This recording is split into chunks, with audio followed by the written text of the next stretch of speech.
আপোনালোকে নিজৰ নামটো আছেনে নাই সেয়া চেক কৰিবৰ বাবে পোনপ্ৰথমে আপোনাৰ মোবাইলত গুগল ক্ৰোম ব্ৰাউজাৰটো অ'পেন কৰি ল'ব আৰু অ'পেন কৰি তাত চাৰ্চ কৰিব SHG report. SHG report search কৰাৰ পিছত ওপৰত যিটো ৱেবছাইট আহিব NRLMৰ তাত ক্লিক কৰি দিব। তাত ক্লিক কৰাৰ পিছত আপোনালোকে এই তলত দেখিবলৈ পাইছে ৰাজ্যৰ নাম, ইয়াত আপোনালোকে আসাম সিলেক্ট কৰি দিব। আসামৰ ওপৰত ক্লিক কৰি দিব। তাৰ পৰৱৰ্তী পৰ্যায়ত আহি যাব জিলাৰ নাম। ইয়াত জিলাবিলাক আহিছে, আপোনাৰ জিলা কোনখন হয় সিলেক্ট কৰি ল'ব। তলৰ ফালে এনেকৈ পেজ টু পেজ 3ত গ'লে আপোনালোকে বেলেগ বেলেগ জিলাবিলাক পাব।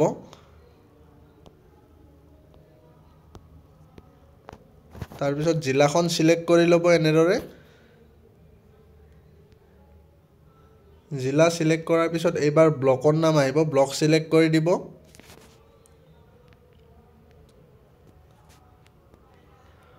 ব্লক সিলেক্ট কৰাৰ পিছত আপোনালোকে আপোনাৰ পঞ্চায়ত সিলেক্ট কৰি দিব। এনেদৰে পঞ্চায়ত সিলেক্ট কৰি দিব। পঞ্চায়ত সিলেক্ট কৰাৰ পিছত ইয়াত গাঁৱৰ নাম আহিব, গাঁৱৰ নাম সিলেক্ট কৰি দিব।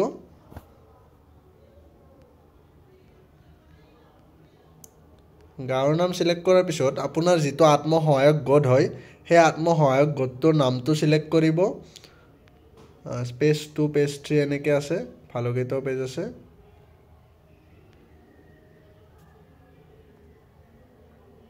এনেকৈ আপোনাৰ গোটৰ নামটো সিলেক্ট কৰিব।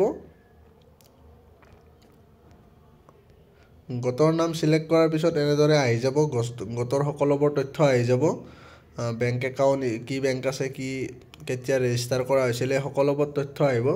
তাৰপিছত এয়া আপোনালোকে লিষ্টখন দেখিবলৈ পাইছে আত্মসহায়ক গোটৰ সদস্যবিলাকৰ নাম, আৰু ইয়াত প্ৰথমতে মেম্বাৰ কোড দিয়া আছে, এয়া দেখিবলৈ পাইছে মেম্বাৰ কোড। ঠিক এইদৰে আপোনালোকে ইয়াত যিবিলাকৰ নাম আছে মানে এইবিলাক আত্মসহায়ক গোটত ৰেজিষ্টাৰ আছে, NRLMৰ ৱেবছাইটত ৰেজিষ্টাৰ আছে।